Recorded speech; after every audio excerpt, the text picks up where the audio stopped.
This is the Leitmotif and Movement Podcast, a father and son's journey into the vast worlds of music. I'm your host, Mike Ficklin, and joining me on this epic musical journey is my son, Michael Ficklin. This show is dedicated to the discussion of music and introducing Michael to music from the past and present. We discuss music mainly from the genres of rock, hard rock, and heavy metal. We also from time to time dive into film and video game scores, and we sprinkle in some surprises along the way. And this episode is our 1-year anniversary spectacular. Dang. Hard to believe we've been doing this a year, isn't it? Dang. I know. Time flies when you're having fun. It feels like it wasn't that long ago when we started. I know. Michael, what have you been listening to this week? I gave the new Deftones record a shot. Oh boy, here we go. Yeah, let's get into this real quick. Go ahead. I want you to start, since you're so excited. Yeah, man, I have been looking forward to this. The new Deftones record is titled Private Music. This feels like a marriage of old and new Deftones. It's got a heavy feel to it. Lots of the trademark ethereal ambiance that the Deftones are known for. I really enjoy the album opener, My Mind is a Mountain, as well as songs like, I think it's pronounced Ecodis, or Ecodisis. I love the dissonant sounding guitar riff on Infinite Source. I really enjoy the ballad I Think About You All the Time. Chino's vocal delivery is so heartfelt on it. Musically, it's got a beautiful mood to it. This album is making its way into consideration for top records of the year for me. To say I love this record is an understatement. This is my pick of the week, hands down. I will agree with that. Yeah, the listen through was awesome. I think that's going to be noted down for the end of the year. Yeah, man. Outstanding listen. Did they... I know this is kind of your real first introduction to Deftones. Did they remind you of anyone that we've listened to before? No. Should have? I feel like Loathe takes some influence from Deftones I could see in their that. music. Yeah. Lots of similar ambiance in their music. And I could be completely off base. Maybe Loathe is inspired by someone else, but when I listen to Loathe, I hear a lot of Deftones in their sound. Mm-hmm. What else have you been listening to? I had revisited the Love record, actually, on that topic. Yeah, I remember you telling me you were listening to it. It was just a random revisit, really. Those are the best. And of course, my big playlist and the big car playlist. Hard to get away from that big car playlist, isn't it? Yeah. For me, I continued on with my journey through Bellacore's discography. Listened to a couple more of their records. Listened to Stone's Reach. And I gotta say, I really feel the Opeth vibes on this one. Phenomenal songwriting. And then I also listened to Of Breath and Bone, and I absolutely love this album. The songs In Parting and The Dream and the Waking are standout tracks. Again, with the heavy Opeth influence on these guys, if you enjoy that older kind of prog death sound of Opeth, and you've never listened to Bellacore, you really should give them a try because it's going to be right up your alley. Great stuff. I also listened to the new record from Chevelle titled Bright as Blasphemy. I've really enjoyed the musical direction the band has gone in over their last few releases. incorporating proggy elements into their alt-rock sound. The band has shown a lot of growth over the years and keep putting out quality material. I really enjoyed the Cowards two-parter, Rabbit Hole Cowards Part 1 and Jim Jones Cowards Part 2. The album closer, Shocked at the End of the World, is an absolute banger. My only real complaint is that it's so short. 9 tracks at 39 minutes. It left me wanting more. Also listened to the new live record from Pliny titled Live in North America.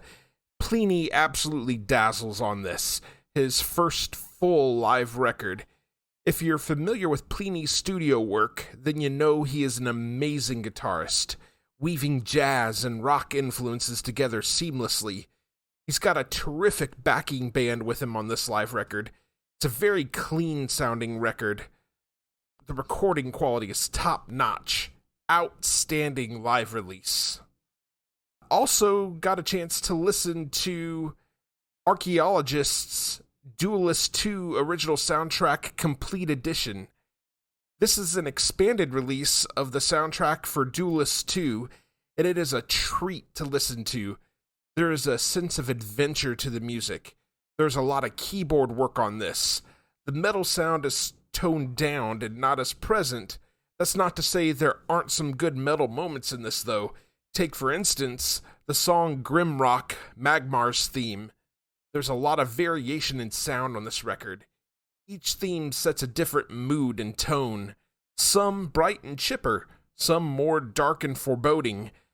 I've not played the game before, but I thoroughly enjoyed the listen through to the soundtrack. I may have to give the game a try at some point. Michael, are you familiar with Duelist 2 by chance? You're not? Okay. Well, maybe we ought to check it out together sometime. The last thing I checked out was the new record from We Came as Romans titled All Is Beautiful Because We're Doomed. The latest record from the Troy, Michigan-based metalcore band finds them continuing on with their newer, djent-infused metalcore sound. If I'm honest, it feels a bit stagnant and shallow. Maybe it's just me and my fondness for the sound of the metalcore progenitors like Killswitch Engage, but this is just a bit of a miss for me. It's fine for what it is if you don't have any reverence for what came before. It just didn't resonate with me. Even some of We Came as Romans' peers in modern metalcore like Spirit Box just seem to do it better and with more creativity. There's really no growth on it or progression from the sound on their previous record, 2022's Dark Bloom. I had certainly hoped for more. Michael, anything else before we move on to our next segment? Okay. So now we'll move into the art of discovery, wherein we take a few bands that are either unsigned or we feel are not getting enough love, and we play them on our show. We've got a great selection of music for our 1-year anniversary show here. We're going to kick things off with a metal band out of Finland. This is Visva with their song Absence of Sound.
And once again, that was Visva with their song Absence of Sound.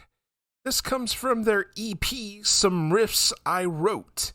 You can purchase their music from their Bandcamp page, visvametal.bandcamp.com. Michael, what'd you think about that? Some riffs? Wow. Amazing. They brought it, yes. Right? Amazing for the show. Yes, sir. And that's why I'm going to give it the recommendation. Yes, sir. Straight to the playlist. All right. Our next song is from a melodic death metal band from Finland. This is Scythe of Sorrow with their song Ghost in the Veins.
face again, right in front of me, but from here to go.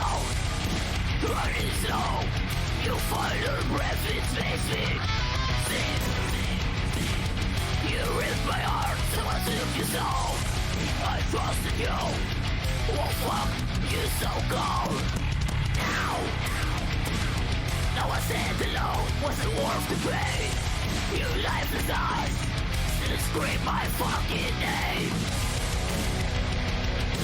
No, rainbow so sick and dead. Now your face, it is my head. This love was a lie. You treat me wrong, and now you die.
And once again, that was Scythe of Sorrow with their song Ghost in the Veins.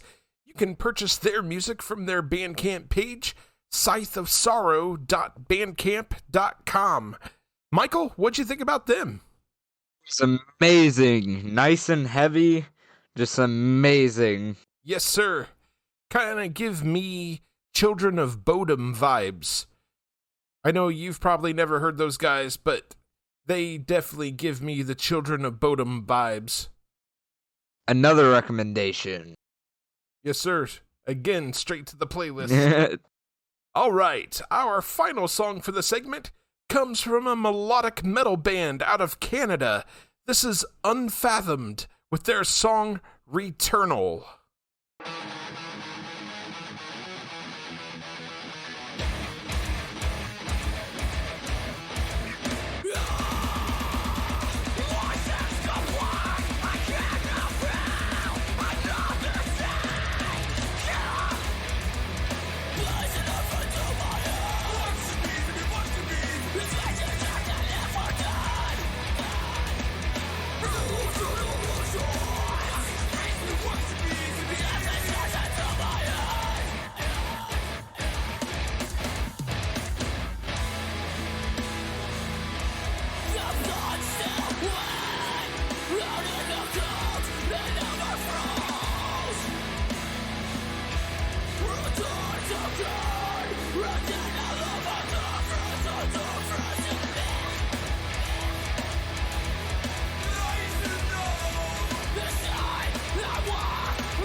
And once again, that was Unfathomed with their song Returnal.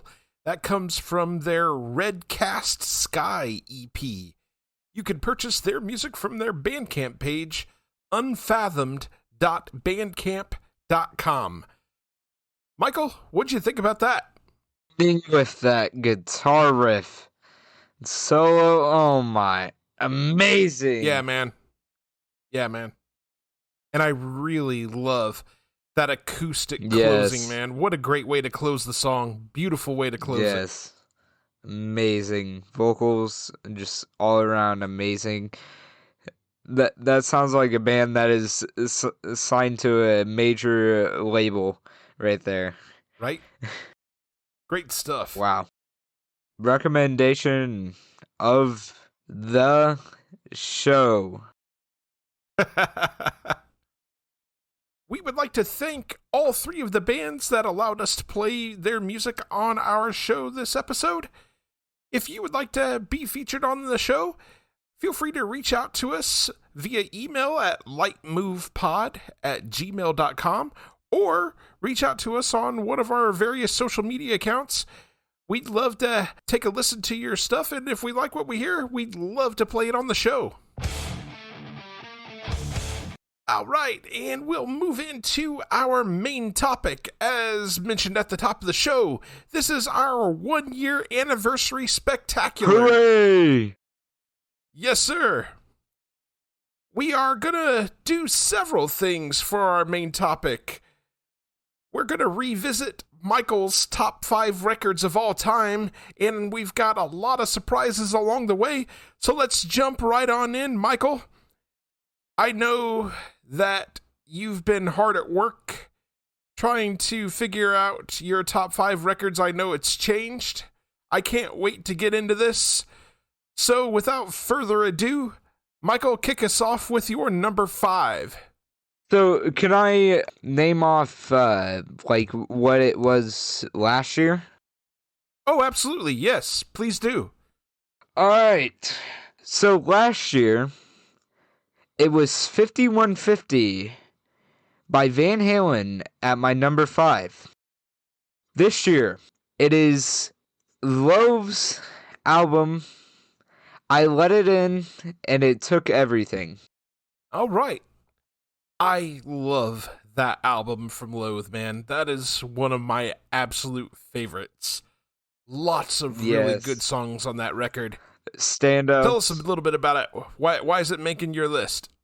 Just Deftones and Loathe are just very... I'm going to put them together because I think they deserve their own thing there. But I feel like they have a very unique sound from other bands. Lots of atmosphere and mood. Great songwriting. Yes. Standout Particular tracks. Favorite songs? The immediate standout track for me, Is It Really You? Yeah, man. That's my personal favorite track. I feel like it becomes everybody's at one point in time. I gotta mention Two-Way Mirror also, which is a really good song. I love that song. Another standout track, New Faces in the Dark. Yeah. An Aggressive Evolution. Yes, sir. And also a sidecar tune. You would have murdered me if I didn't put that on there. Great choice. Yes. All right, let's get into your 5. So, my list has not changed.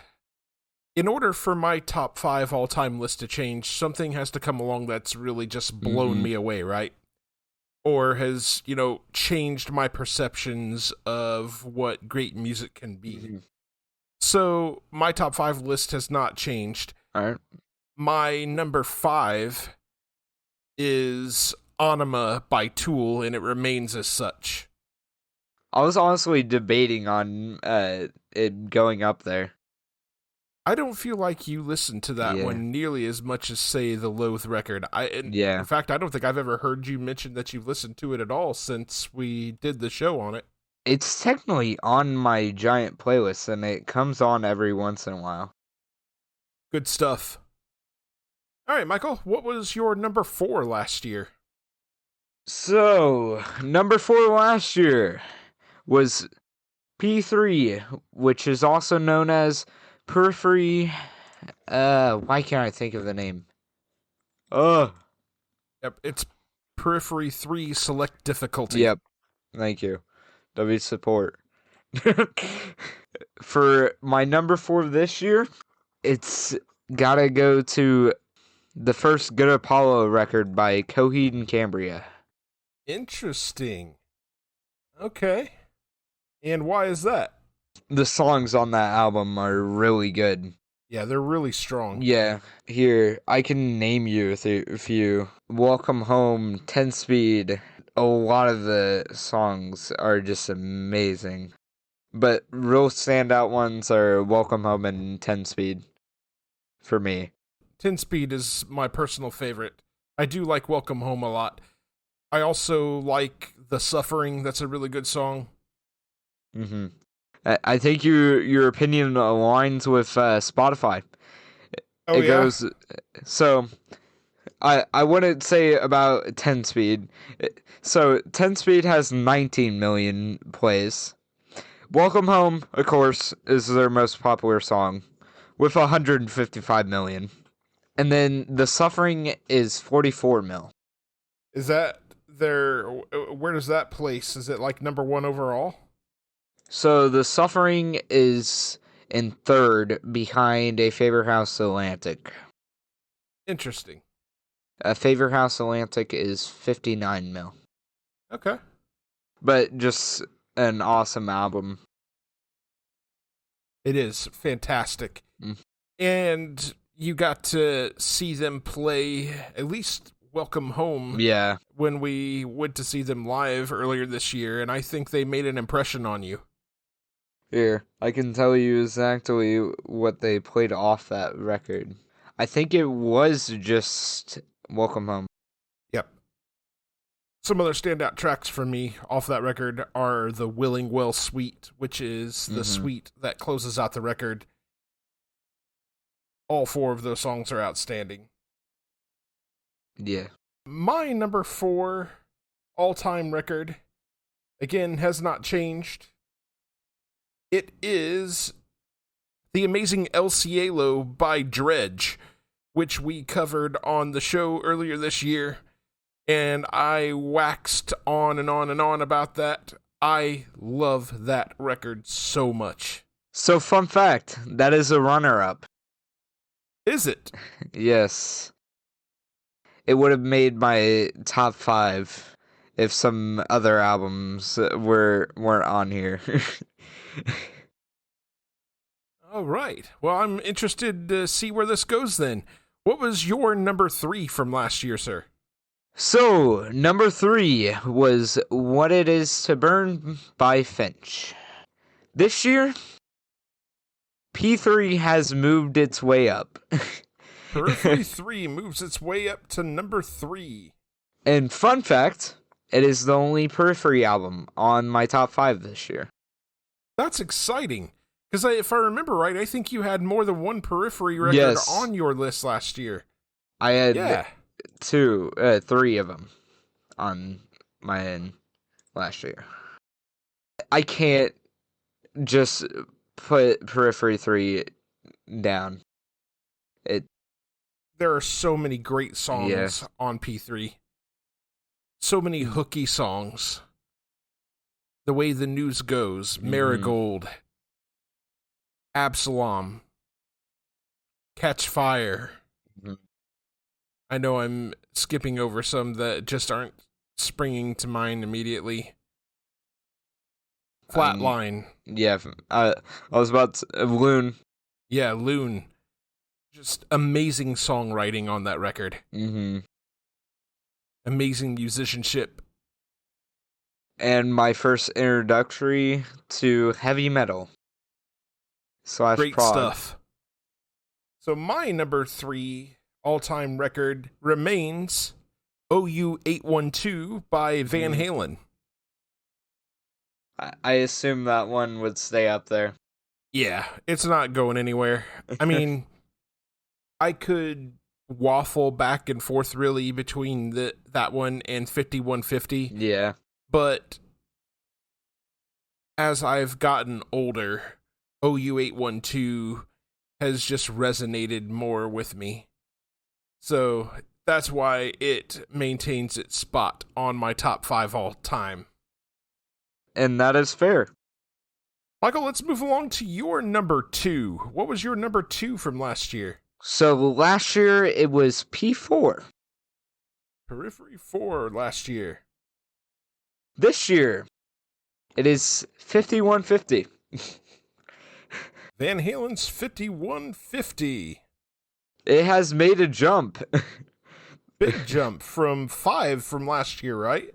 Mm-hmm. Over the past year, I have actually started diving into more Sammy era Van Halen and some of David Lee Roth era. And 5150 just sits with me as the best. Yeah. It was my first love as far as Van Halen was concerned. I absolutely love that record. It's fantastic. The band is absolutely on fire. Mm-hmm. Sammy is absolutely on fire. Ed, there's that record outside of the final track is flawless. You know, the final track doesn't exist. We don't include that. That never appeared on the record. It was just a bonus. But songs like Summer Nights, the Mm-hmm. title track, Dreams, Best of Both Worlds, Love Walks In, all phenomenal songs. It's perfect until bonus track. I know that last track on the record was put on there mainly as kind of a joke. They're having a good time and stuff, but it's not good. Hey, it's became the joke when we don't we think something is like that. Yep. So my number 2 last year and remains as such is Periphery 3's Select Difficulty. Yeah. So we have something in common on our list here. Technically, we have 2. Because you did say it does flip-flop between 5150 and OU8. Yeah, but OU 812 is what's on the list. All right, Michael. What was your number 1 last year? Or do you want to go through some honorable mentions first? Honorable mentions. Okay. Let's get into it. The Opeth record that came out last year definitely made it up there. Also the Last Will and Testament. Yep. Also the Devin Townsend record Power Nerd. from last year. Yep. And the Dredge album are my standouts. El Cielo. Well, now you've got me interested. What was your number 1 last year? P2. Periphery 2. I believe the subtitle on that one was This Time It's Personal. Yep. The last song I listened to on Spotify was Luck as a Constant. All right, Michael.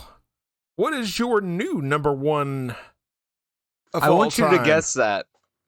I want you to take a few guesses. Oh, it's hard to say. I don't know. I'm going to take a wild stab. I may be incorrect here, but I'm going to take a wild stab at it here. Mm-hmm. I am going to go with Killswitch Engage's Alive or Just Breathing. You are incorrect. Okay. My number one is The Color and the Shape by Foo Fighters. Interesting.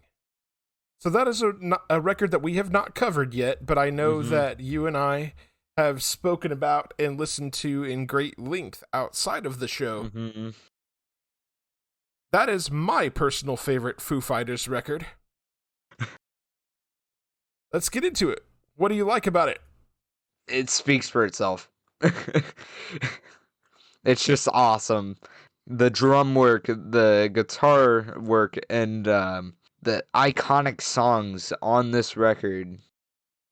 And there are a lot of them. Yes. I love Monkey Wrench. Mm-hmm. Hey Johnny Park. Everlong. Mm-hmm. February Stars. Walking After You. So many phenomenal songs on that record. Mm-hmm. I feel like everybody knows Everlong.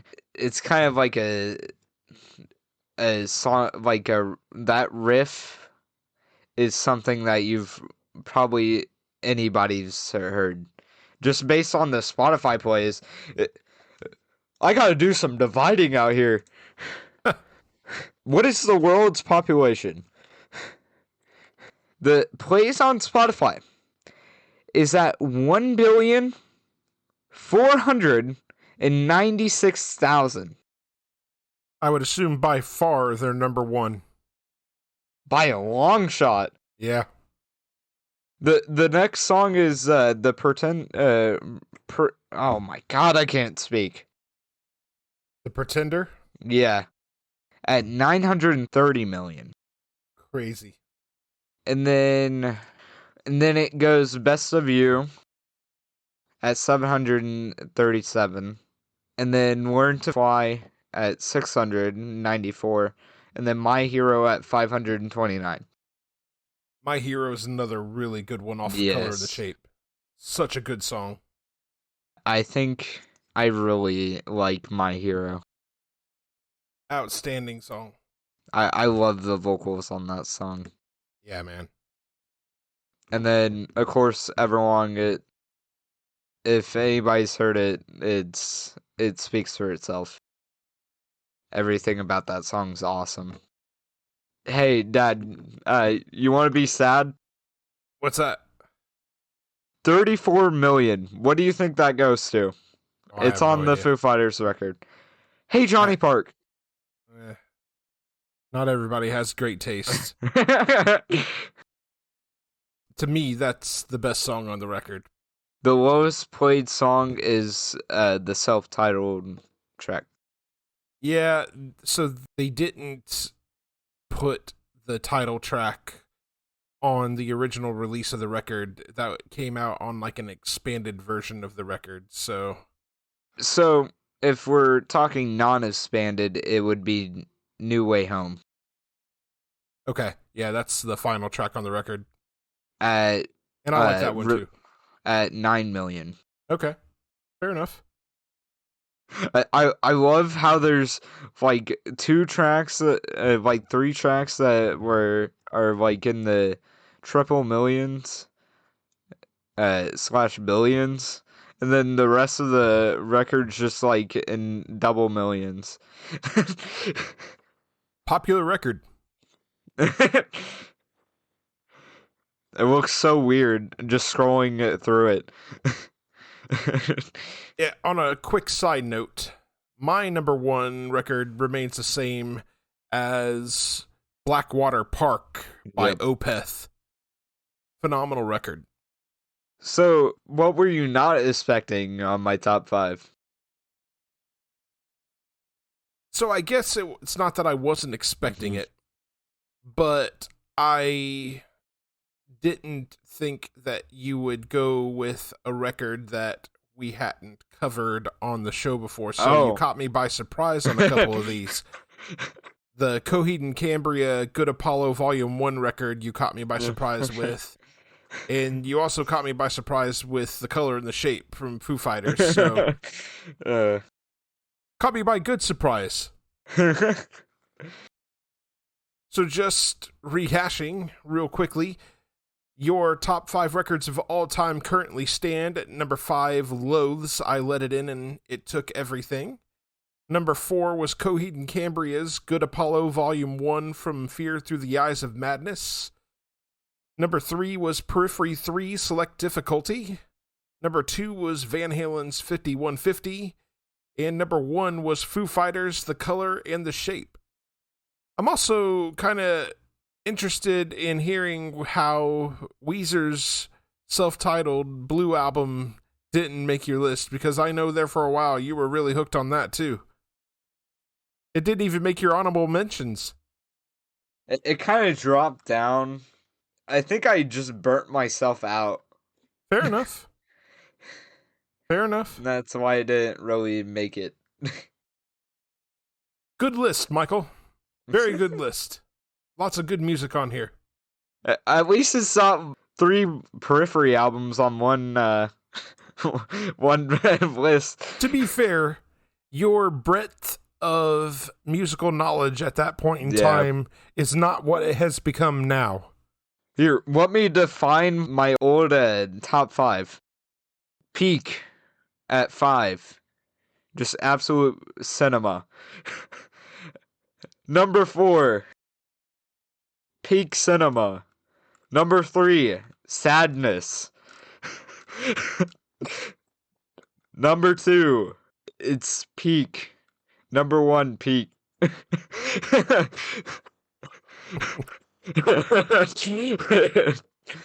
How'd you like that definition? Fun. Fun. See, Michael has a hard time not putting things in, like, D tier. It's all S tier. Okay. Alright, if we're getting that way... No, that's okay. We don't got to do that now. We don't got to do that right now. We got plenty of stuff to talk about still. So I thought for our next little piece of our celebration here, we'd take a step back and talk a little bit about ourselves and what prompted us to start the show. I think, for me, my background with music goes way back to my first memories. My mom has a cassette tape of me when I was very little singing the song For the Longest Time by Billy Joel. And I remember just being in love with music from a really, really early age.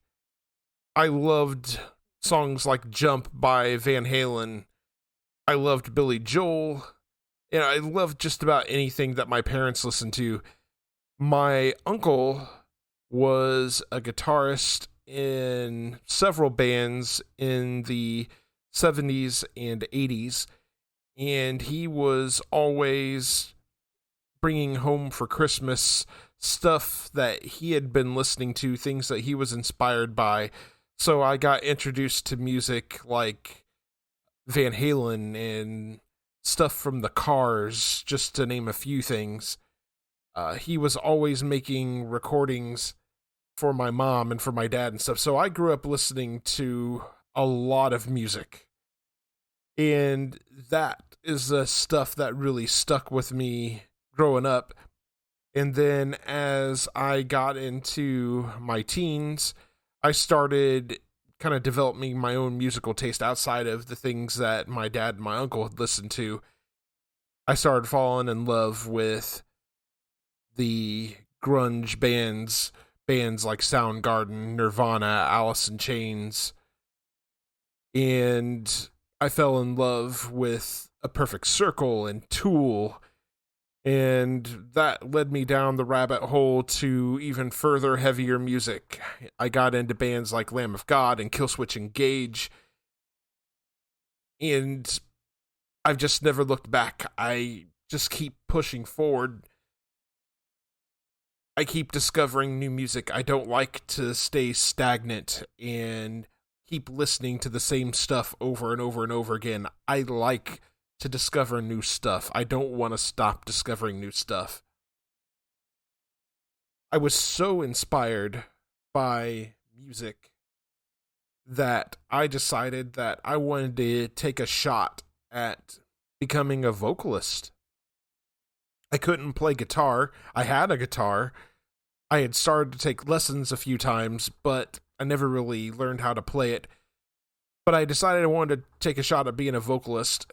So I ended up in a band with a guy that I worked with, and it was pretty short-lived, but it was my first experience at being a vocalist. We recorded a few of our band practices. I've played some of that music for Michael.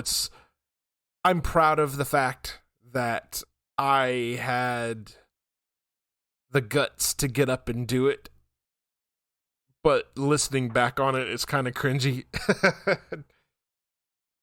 I was in a couple of other bands after that, one of which we did get out and do a show for. Again, not something that I'm particularly proud of, but the key part of that was that I tried because I loved music, because I thought that I wanted to be a part of that scene. And, you know, at some point you wind up growing up and realizing maybe it's not really for me after all to actually be a performer. And not to mention that the last band that I was in, I ended up leaving because of personal reasons. My dad had gotten cancer and my heart just wasn't in it. And then I got married and we had a family, and it's just been difficult to get back into wanting to perform again. But my love for music has never really died. Michael, how about you? Give us a little bit of background with you and music. As far as I can think, I feel like my first experience with music was really like I think it was one Christmas I got a karaoke machine, and me and my grandpa sung a country song, and that is on video. I don't know where it is currently, but it is on video. It'll be something to show your girlfriend All when you bring her over to the house to meet us. All right. And then, of course, a couple of years ago. Wow. That's insane. The more I think about it. It's been 3 years that I've been in choir. Crazy to think about. Time flies Yeah. when you're having fun. But I joined choir about 3 years ago, and that's been really the big experience with music, other than me trying to learn guitar when I was a bit younger. Yeah, that was something else I Yeah. forgot to mention. You and I started taking guitar lessons before the COVID, COVID shut everything down. and then And we were having a COVID. good time with that. And then COVID happened. Yep, and then we stopped going. But I think that brings us to what prompted us to start the show. I'd actually been on Michael trying to get him to do a podcast with me for a while, but not musically related. I wanted him and I to sit down and do a father and son podcast where we go through and play through all of the Final Fantasy video games. He's never played any of them before, and those are my absolute favorites, and I thought it would be fun for he and I to kind of do this book club style walkthrough of all the Final Fantasy games. And I'm still somewhere in my heart of hearts, I would like to do that someday, but just don't have the time for it now. However, sitting around chit-chatting music with my wife and realizing how much music Michael doesn't know, and that's through no fault of his own, or really ours either, I just realized that nobody really listens to terrestrial radio anymore. And that's really how, you know, myself and, my dad and grandparents saw that's how everybody got introduced to new music growing up. So there's not any of that. It's not as prevalent with today's generations. And knowing how much Michael enjoys music, I approached him and I'm like, hey man, would you like to do this podcast with me where, I introduce you to stuff, you listen to it, and we talk about it? And he was all for it. And that was the genesis of this podcast. And I think we've had a pretty good time with it so far through our first year. Yeah, I remember you, I think I was on a breaker, it was a weekend, and I remember you coming up to me and asking if I wanted to do a podcast with him on music and exploring music that I haven't heard. And I was like, sure. And I remember us going, like, trying to figure out a banner and stuff. Yeah, trying to pick out a logo for the show. Yeah. Do you remember sitting down to record the trailer for the show? Yes. We're sitting out in the living room. I, I remember when Mom came home. Yep. It was your first time trying to read a script or read a pre-written statement, and we had to do a few takes of it. But you got it. Few. You got it. You Yep. ended up getting it. I was very proud of you. And, I am still extremely proud of you. You have made big strides from where we were at the beginning of this show to where we're at now. Made big, big strides, and I am so proud of you for that. Not just in the way of your musical knowledge, but in your comfort with doing the podcast, with speaking on the show, with your preparation. You're still growing, you're still learning, and it's just a proud dad moment to think about the fact that we've been doing this show for a year. And I still find that insane. I know. And I think our bond has gotten so strong through this show. Inevitably all things come to an end, right? Someday we'll probably stop doing this show. But this would be such a great way to look back fondly on how our relationship has grown, how you have grown. Yeah, this show is going to be full of amazing memories for us someday. All right, I'm done being sappy and sentimental now. For the next little bit, I thought it would be fun to have Michael revisit a few records that we listened to for the show over the course of the last year that I just didn't feel like he liked very much. And I'm not expecting that, all of a sudden on a repeat listen that it's gonna click with him or whatnot, but I am curious to see if his opinion or his feelings about the records may have changed with a little bit of hindsight and going back and revisiting these records for the first time in a while. There may be some evolution. Yeah, a little bit.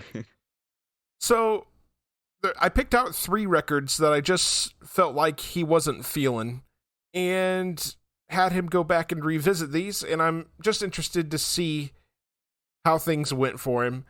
So the first record I picked out was from our 3rd episode, which was on Led Zeppelin's 2. I didn't think that was the 3rd episode. Sure was. Wow. It was the one that was right after 5150, which was the first record we covered. To Led Zeppelin 2, Michael, I had you revisit that one, and I'm just curious. Your feelings on this? Do you feel like it's any different for you from the first time you listened to it? Just curious. So, my listen back through it, the more I realize how many iconic songs are on this album. Lots of really good stuff. And it's easy to see, especially now that you've been introduced to so much other music, how influential Led Zeppelin is on the sound of so many bands that came afterwards. I like the riffs on this album and the drum work and the vocals. I said, and I will probably say this a whole bunch more times, I can say that the taste for this album has officially evolved. Good for you, man. I'm happy to hear that. Got any particular favorite songs? I gave it a few listens back. I didn't really go for like picking out tracks that were standout. I was just listening for things to talk about and for me to understand, to like either say my opinion hasn't changed or it has. Fair enough. Okay. So I guess the next question is, are you looking forward to the next Led Zeppelin record that we cover? Yeah. Awesome. And would you go back and listen to this one again at some point? Probably. I guess it's a little bit better than what it was before. I listen to a lot of music. Just for a reference, there's 823 songs on my everything playlist. My goodness. Yeah, that's a big boy. Do you just put it on shuffle when you listen to it? Yeah. Okay. Or I would be getting a whole bunch of Seven Dust songs for like 2 hours. Yeah, that's another band I was surprised didn't make your top 5. The next record that I had you revisit, Michael, was Rainbow's debut, Ritchie Blackmore's Rainbow. I didn't really feel like on our first listen that you were really feeling it all that much. How do you feel on a subsequent listen? Re-listening to it, the instrumental work and the vocals on this album are very good. I will say, my opinion did change, but I would not say it changed as much as it did for Led Zeppelin. Okay. The Rainbow album is kind of in the meh, like a C tier for me. Okay. Now, I know you ended up giving it a pretty decent score when we talked about it and stuff, but I just wasn't getting the feeling like it was something that you would go back and listen to with any sort of regularity and stuff.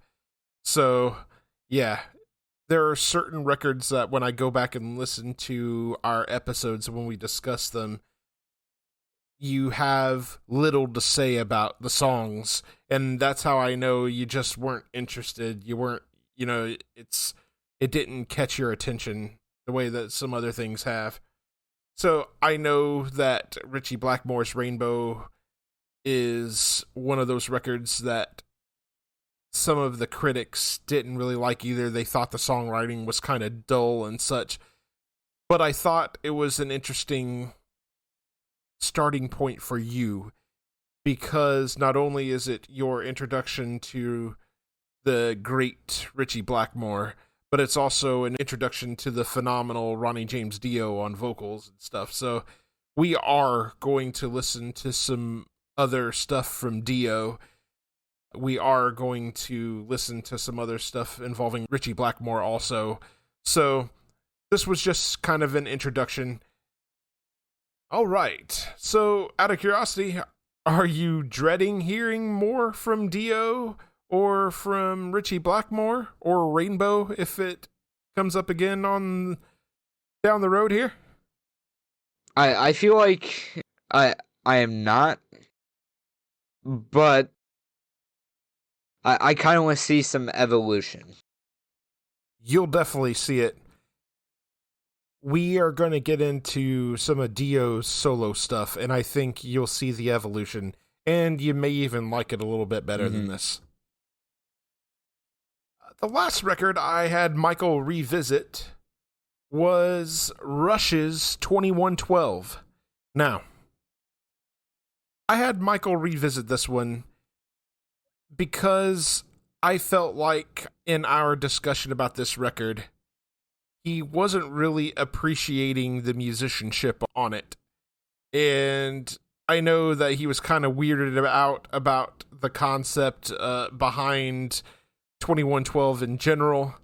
So I feel like Rush is one of the most important bands to ever come about.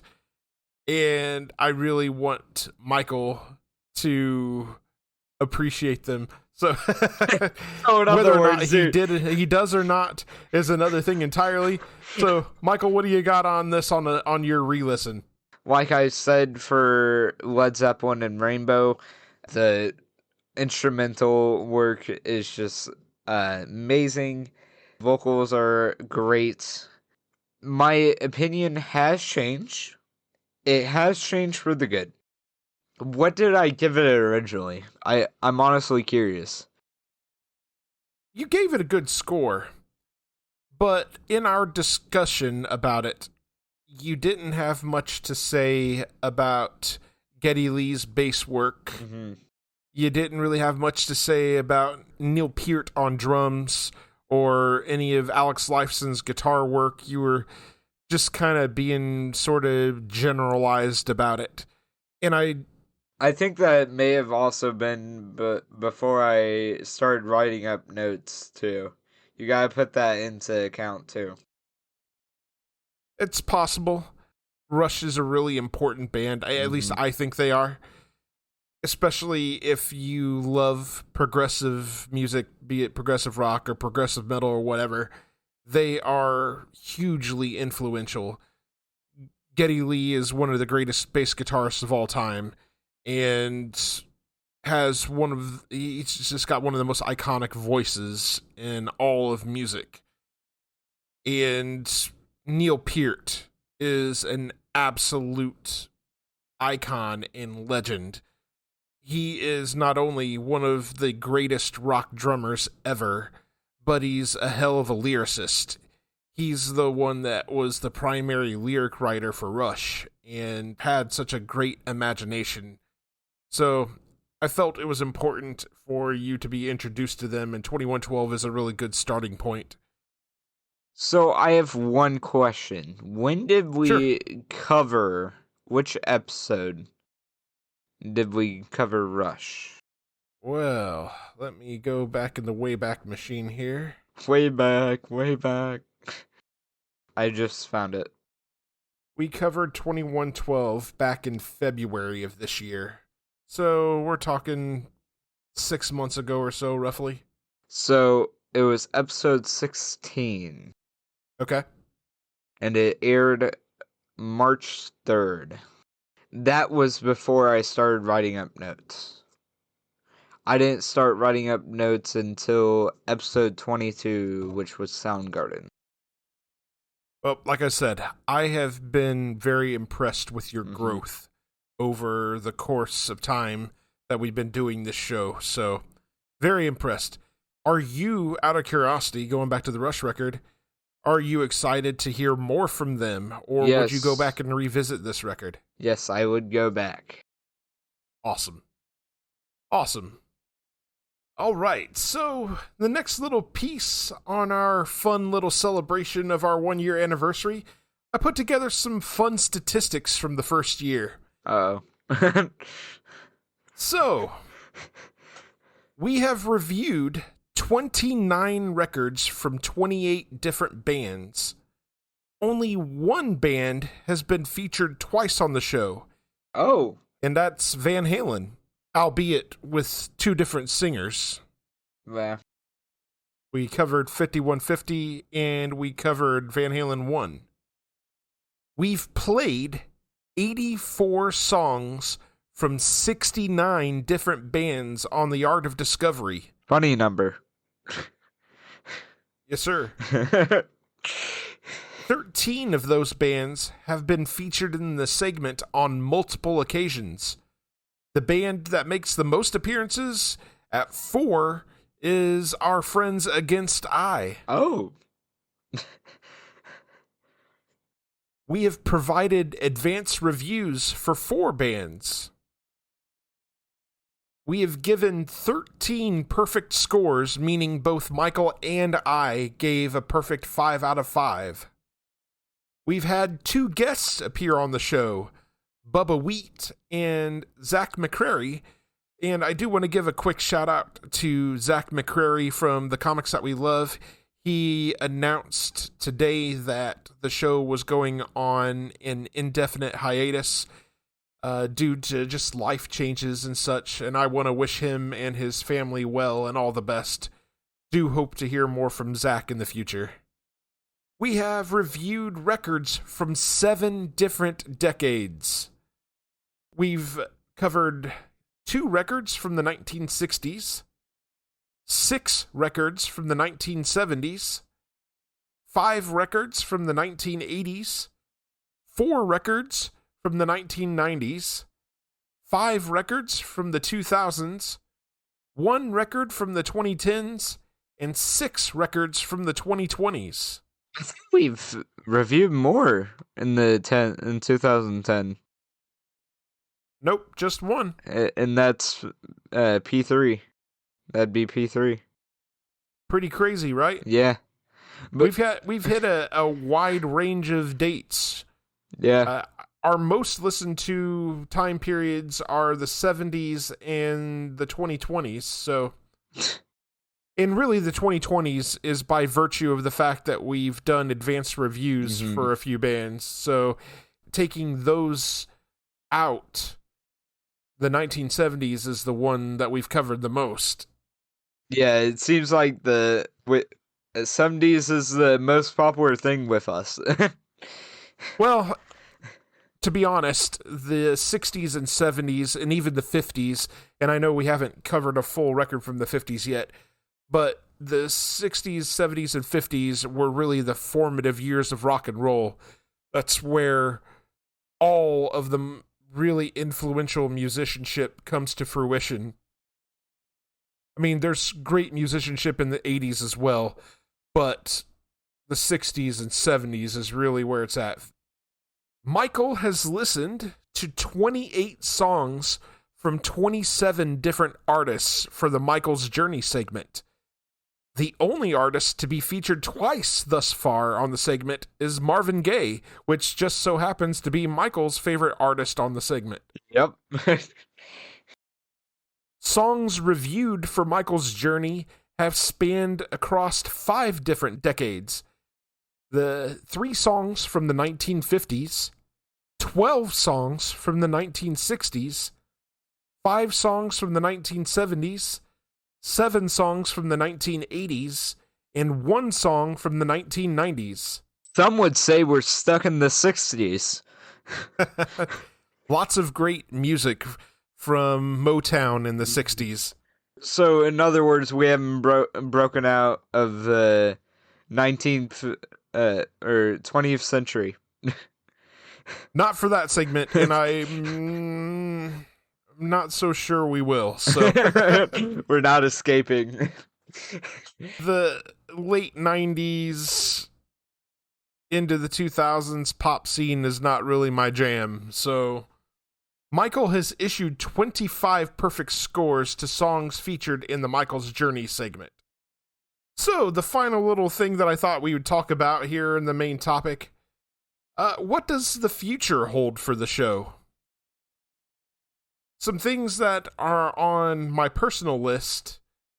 Number 1 is artist interviews. This is something that I've really wanted to do from the outset.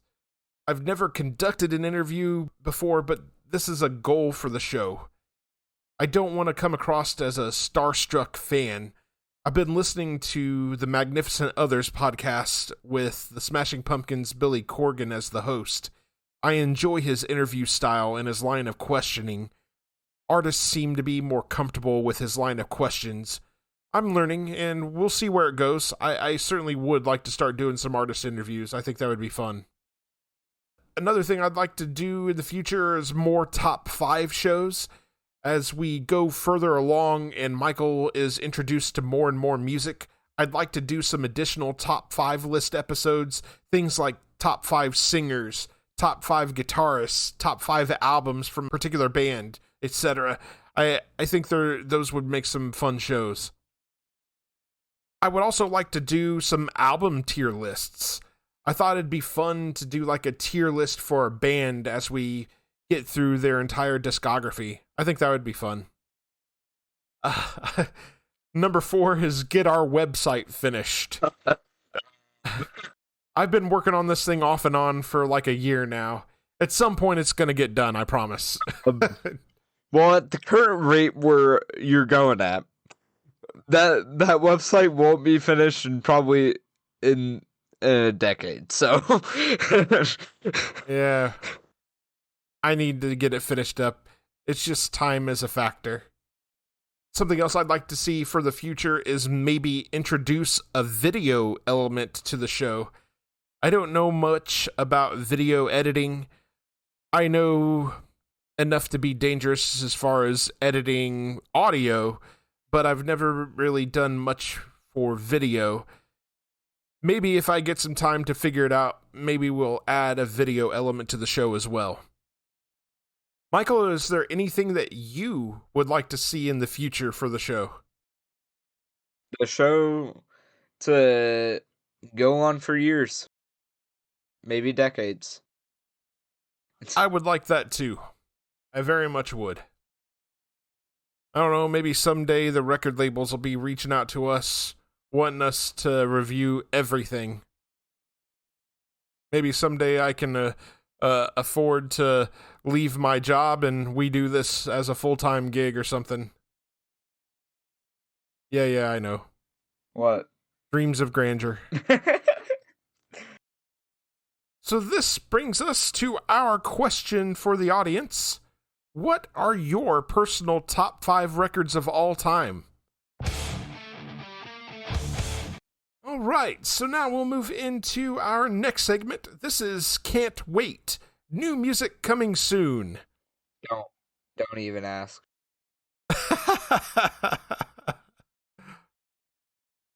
Michael, I have to because it's the 1-year anniversary.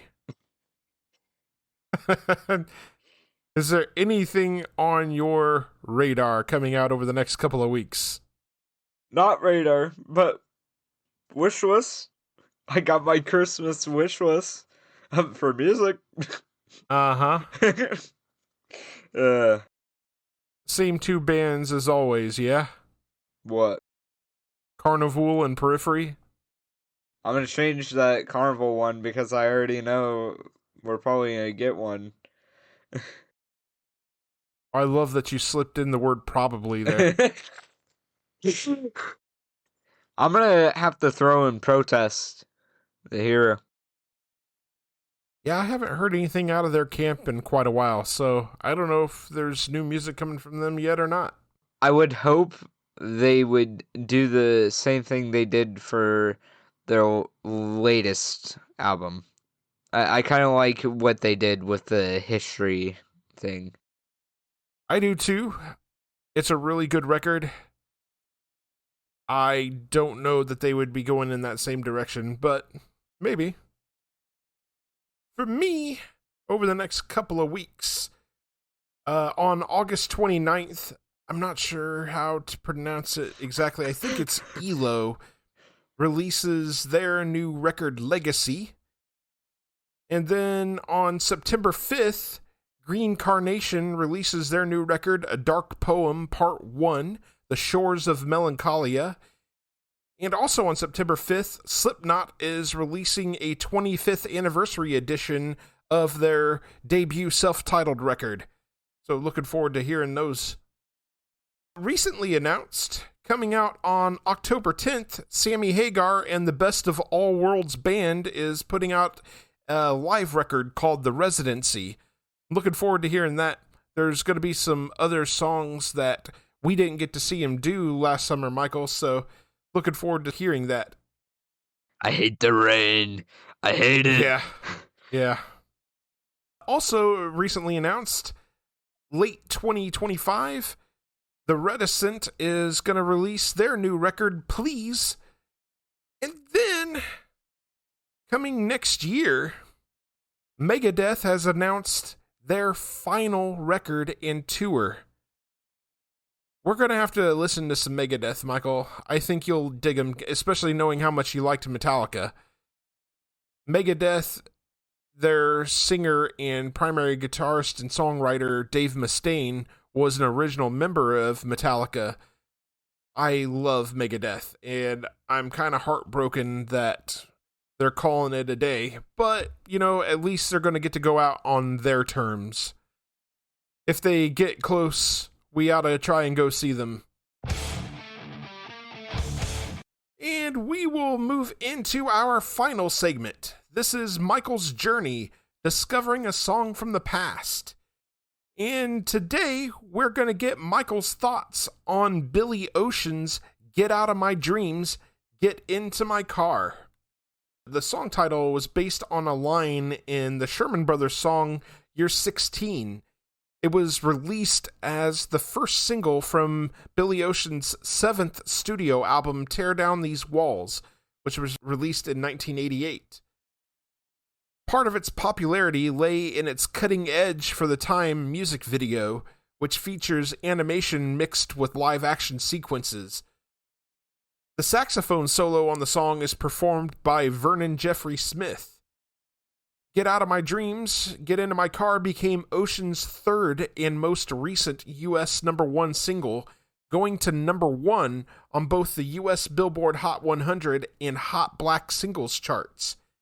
It was also his 7th and most recent single to reach the U.S. Top 10. The song also peaked at #1 in 7 other countries, including Canada, where it was the country's most successful single of 1988, and at #3 on the UK singles chart, making it Ocean's 6th and final top 10 hit there. Without further ado, Michael, what did you think of Get Out of My Dreams, Get Into My Car? Just get in my car.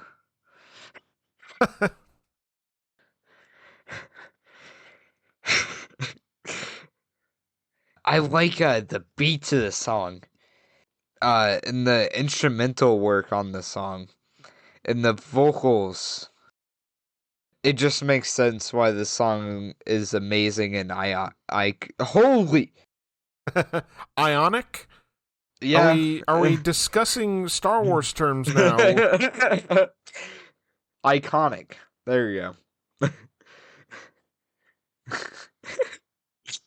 And that's why you're gonna have to change up the issued perfect scores to 26. Giving this one a 5 out of 5? Yep. 5 out of 5 from Michael. And yeah, I agree, man. This is such a really good song. This is another one of those that lives rent-free in my head. I absolutely love this song. The chorus, in particular, is so hooky. And the way that Billy Ocean delivers the chorus vocals, it just pulls you in and begs you to sing along. The song is really upbeat and hooky. Really, really like the saxophone work on the song.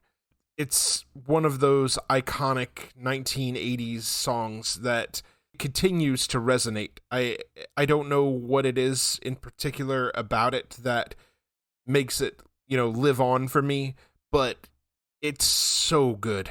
Just so good. All right, Michael. On our next episode for your Michael's Journey segment, we're going to cover another iconic 1980s song. This time you're covering Dexy's Midnight Runners' Come On Eileen. I was going to ask you, do you want to call it audible on the next Well, that's episode? actually what I was getting ready to ask you. So, Michael, I'm going to give us an opportunity to perhaps call an audible for our next episode. I had something else originally planned for next episode. However, both of us seem to have really enjoyed the new Deftones record. That said, do you want to cover Deftones on our next episode, or do you want to move forward with what I had originally planned? We're calling that audible. Okay, so for our main topic on the next episode, we are going to cover the Deftones' new record, Private Music. So make sure you come back and tune in for that. We are going to have ourselves our customary track-by-track analysis of that record. I think, as it stands, it may crack the top 5 of the year for me. So, looking forward to having that conversation with you. Yes. All right. With that said, we want to hear from you. We will read your emails and messages on the show. We have only one request. Keep them clean. There are several ways to contact us.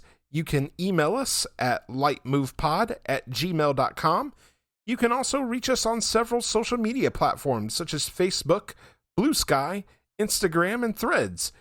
Details on how to connect with us are in the show notes. We are part of the SPDM Crew Podcast Network. Check out all of the podcasts on the network by visiting spdmcrew.com. If you like the show, subscribe to us on your favorite podcasting platform and share with your friends and family. We are available on Spotify, Apple Podcasts, iHeartRadio, and a variety of other platforms. We are also on YouTube. Can't find us on your chosen platform? Shoot us a message and let us know. Leave us a 5-star review on Apple Podcasts. This helps us be found in the algorithm. Make them good, and we'll read them on the air. Are you in a band and you'd like for us to check you out and possibly drop a recommendation on the show? Shoot us a message. We'd love to check you out and give you a shout. We'd like to thank you very much for listening to the Leitmotif and Movement podcast this year. Thank you so much for joining us on our first year of this phenomenal journey. It's been an absolute blast. Please keep coming back. Keep listening. Let us know what you think. Continue on the journey with us. I guarantee you're going to have fun. Take care and enjoy music.